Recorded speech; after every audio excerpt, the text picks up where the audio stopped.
North Carolina has a history of women disappearing and never being found again, just vanishing into thin air. North Carolina also has a history of women's bodies being found, more than 10, in one location like Lumberton, North Carolina. Where's the investigation? They said they had the FBI helping. We can't tell. The families still haven't got answers. All they get's the runaround. These families deserve justice. We deserve justice. Do we get it? No. Now, if these women were celebrities, if they were the daughters of police officers, if they were a senator's sister, daughter, mother, wife, I guarantee you we'd have a proper investigation. But in North Carolina, we don't get that. We barely have updated equipment or training. It's really sad to know, like what I'm fixing to tell you. Megan Oxidine was a friend of mine, one of the most sweetest people I've ever met, would give you the shirt off her back, would do anything she could do for you. 2 women were found murdered in Lumberton, in Robinson County, North Carolina. The news crew came out to talk about these 2 bodies that were found one day. As they were talking about these bodies, they ran into my friend Megan, and they did an interview with Megan. 2 weeks later, Megan's body was found in the same area, the same exact way. And you know what we were told? The murders aren't related. This isn't a serial killer. Let me show you something, and you tell me what you think. This week. I absolutely remember it just like it was yesterday, April 18th, 2017. Christina Bennett found in a house.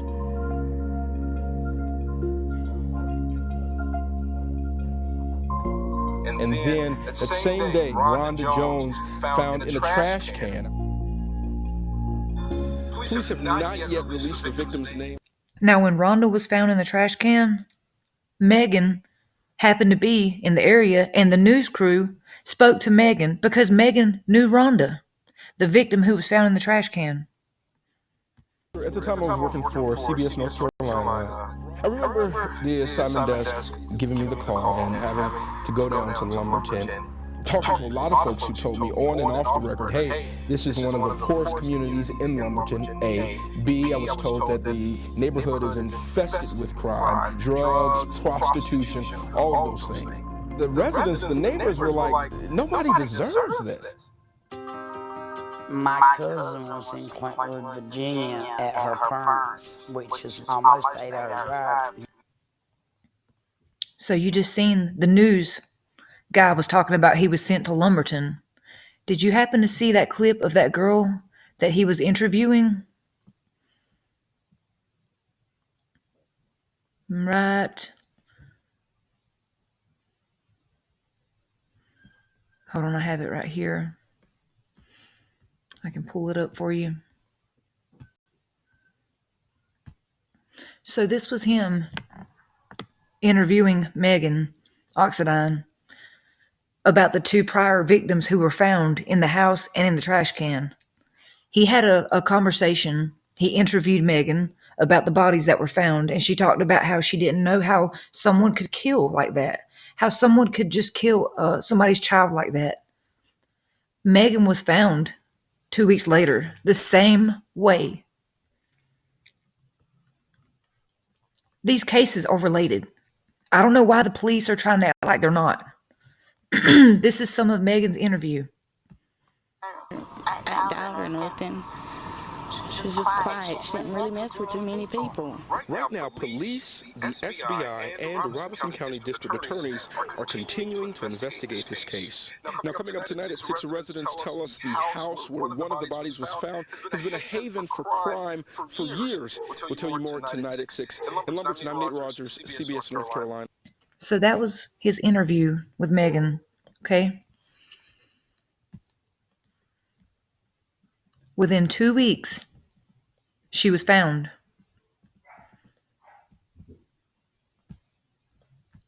Not long after that thing, my name is less than 500 feet from where those girls were.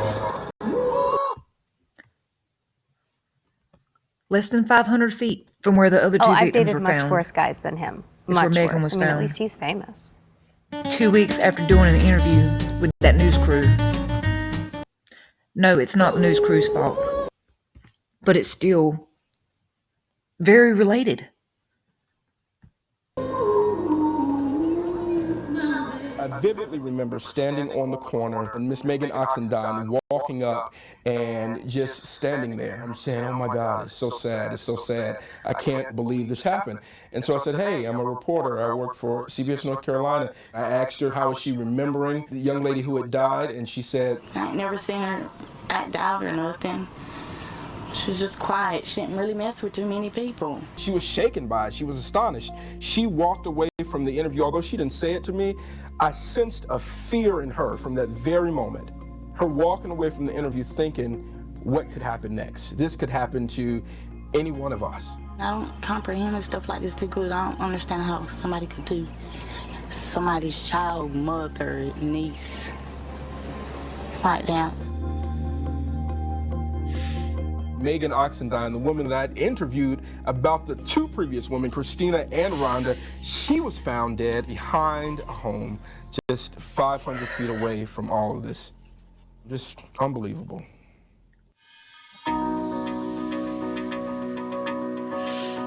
Megan, she was a good girl. She was real smart, brave.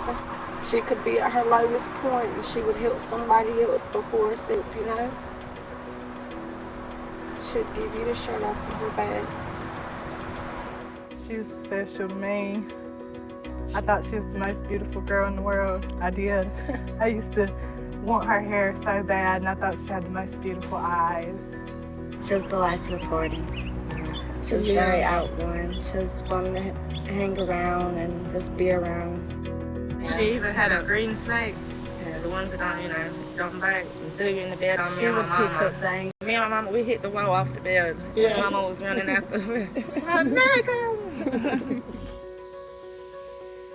When they fought the first two girls, I seen it on TV, and within not an hour, Megan called me. She's just quiet. She didn't really mess with too many people. Her and Rhonda sometimes hung out. Somebody's child, mother, niece. Then Megan knew Rhonda. Christina knew Rhonda. Several of the other victims knew Megan and knew Rhonda, knew Christina. They all knew each other back and forth in some way or another. Now, there's another county in North Carolina where this same stuff is happening, and a couple of those victims knew some of the victims from Lumberton. There has to be a core, a key factor that connects everyone together, whether it's a dealer, if it's a trafficker, if it's a friend, there's someone who connects all these people together. We just don't know who. We don't know who the killer is. But they don't have the right to take lives. This person has killed many, many women.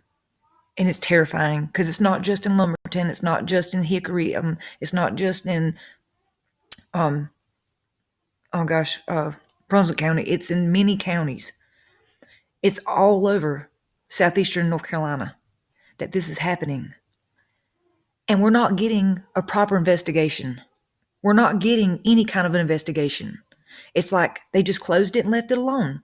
This is one of the biggest cases in North Carolina, one of the most serious, most dangerous cases in North Carolina where the person still ain't been caught and has so many victims spread out, and they're not doing anything to investigate it. It's like they're just closing the book and forgetting about it.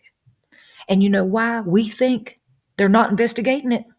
Because some of the victims had a drug history or a prostitution history or some type of history that isn't perfect.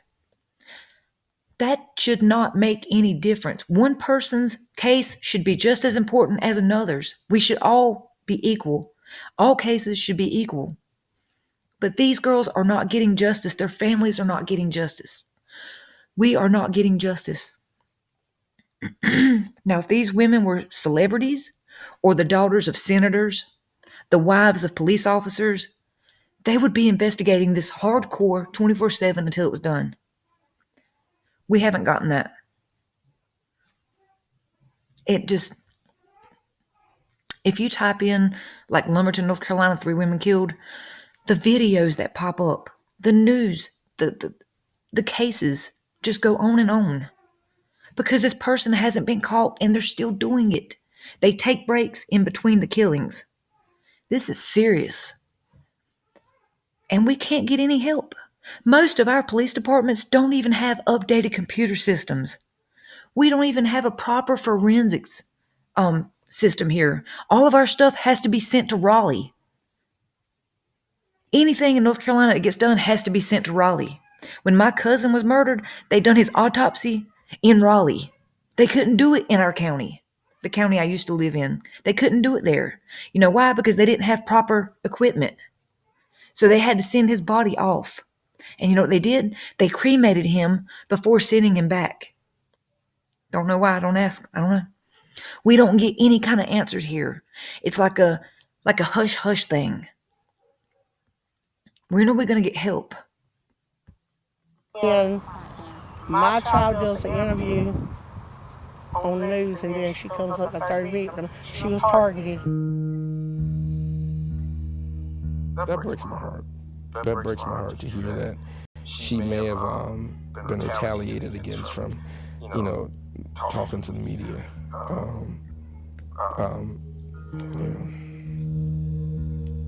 And I got a text from my baby girl saying,